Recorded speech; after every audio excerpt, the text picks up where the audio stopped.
I'm Attorney Haskell, and I am in sunny Negril, Jamaica, studying all of the new provisions in the most recent stimulus bill that relate to distressed small businesses.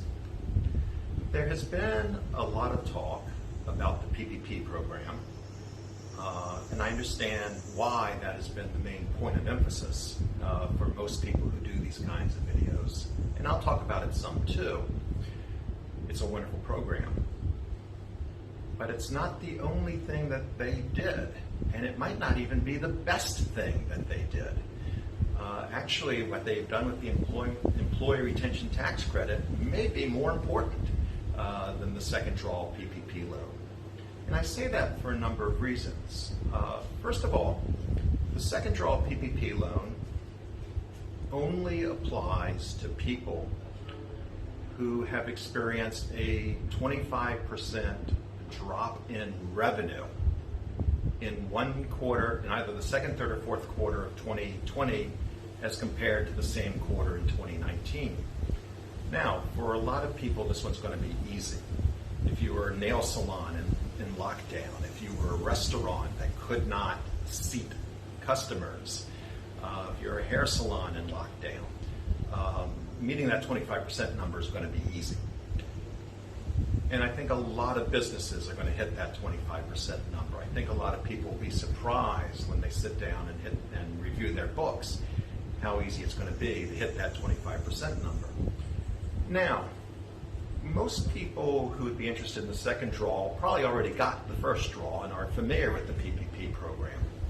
The only change that they've made to it of importance is for people like restaurants, where they're changing the formula from 2.5 months of payroll to 3.5 months of payroll. So they'll be able to get bigger loans this time than they got the first time. They broadened what counts, what you can use the PPP loan for, although most of that is not very interesting, but it's nice that they did it.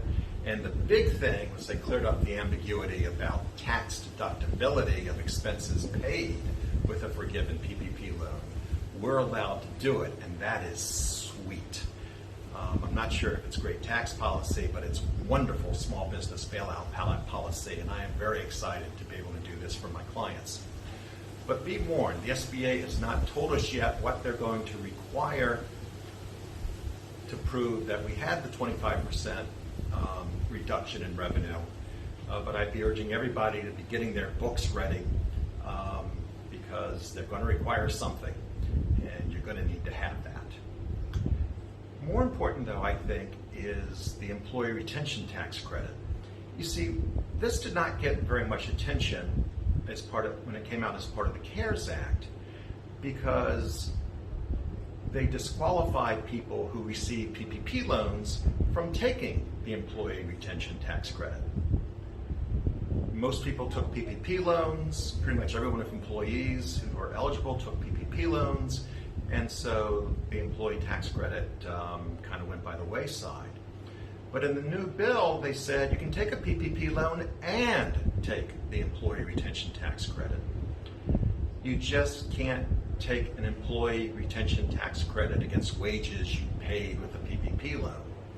So let's say you got a PPP loan in May, by July you'd spent it all.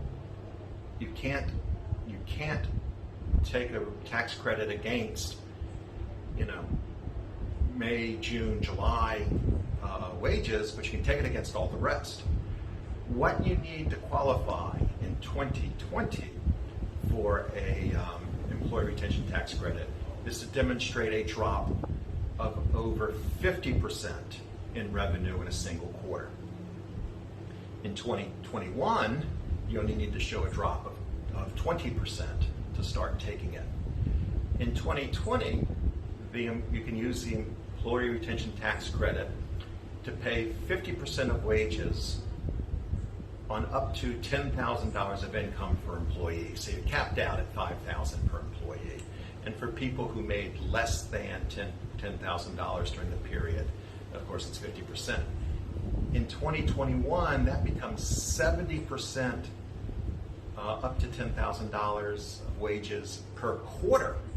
So if you have an employee who's making, say, $60,000, you get $7,000 of tax credit in the first quarter. If you still qualify, $7,000 of tax credit in the second quarter of 2021, and then the tax credit expires as currently written. So this is a great opportunity to hire people and have the government pay for it. I really look forward to working with clients to try to get them on the employee retention tax credit, because I think that this is a very exciting opportunity, along with the second draw PPP loan, which is also an exciting opportunity for small businesses that have been struggling through this pandemic to stay alive. So I look forward to speaking with people and consulting and helping them to take advantage of these wonderful federal programs.